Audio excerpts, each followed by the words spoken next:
All right, Jeff again here at 16 Othello. On the back of the house here, again, that's described as if you're standing in the street facing the front of the home. The cast iron cleanout is right at the base of the staircase. Out back here, water's running. Off we go.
This feels like we're just about at the main here. The way this line is turning, it's a really wacky set of turns though. Once again, there's the theme in this line.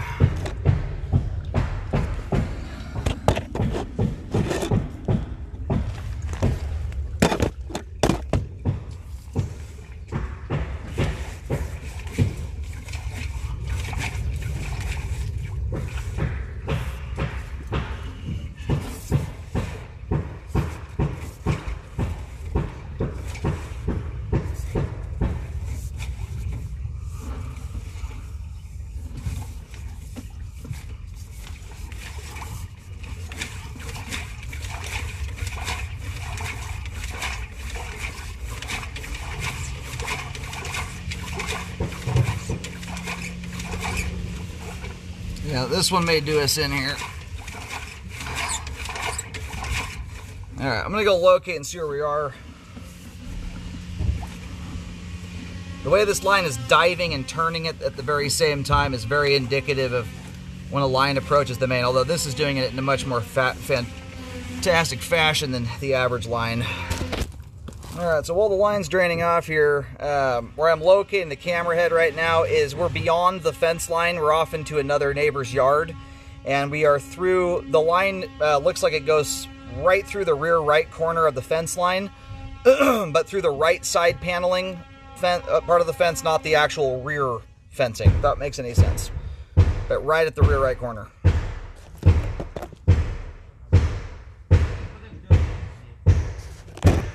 It may be worthwhile contacting the city on this one to find out if they have a diagram of the complete layout of the sewer line. Some of these places up in here have shared sewer lines.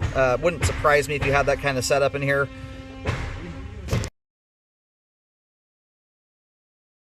Alright, we're going to start pulling back in here.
So you're going to have a little bit of water running on camera here.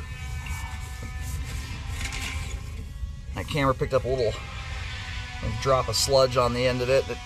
It's just obscuring the view. So we're going to keep the water running here just so we don't have a problem, but it's not going to be enough water that blocks our view of anything. Anyway, while that water catches up here, the way this line's diving down, after doing, I'm sure I've mentioned it before if you haven't seen one of my videos, I've cambered over 25,000 sewer lines. This dive format, especially when you combine that with how it's going to the fence line right now, is very, very common to see when a line is just about to approach either a main lateral or where it's diving down to meet up with another pipe. So can't guarantee that with certainty unless I can see it, but that is it's a common configuration. Now we may not get that sludge off there. It's grease. Doesn't come off terribly easy.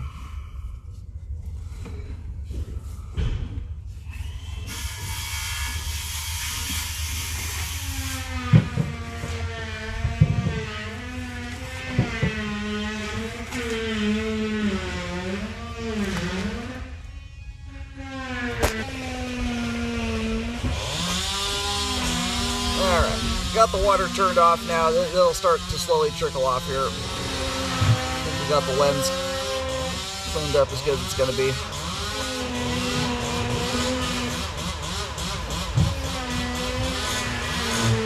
The other thing worth finding out is Lake Oswego is one of the towns, I can never get a clear answer on it, but it would appear that the city will accept responsibility for lines. At least I've seen it before, from the right-of-way area out into the road. It's kind of case by case, but I would find out if they take responsibility for the line once it gets into a right-of-way area. It's a little different back here, not having a street the line runs out to.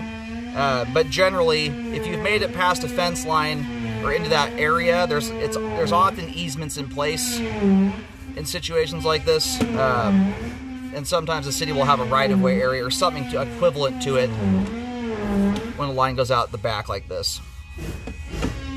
So, it's possible they may have responsibility for the line, just beyond where we stop there. My 2 cents is, I would love to know how much further the line goes. If it looks like it's only a few extra feet, my 2 cents is, I don't think it's worth going to the effort of adding a clean out in, especially being how clean the sewer is. It's an extremely clean sewer line.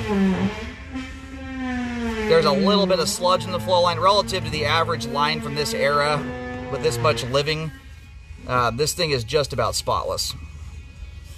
So anyway, what you generally will see, if there's any kind of problem up ahead of where you're stopping that's causing even semi-frequent problems, you're generally going to see very obvious evidence of it. You're going to have debris stuck to the top of the pipe, the sidewalls, things that show you that the line is struggling to drain from time to time up ahead.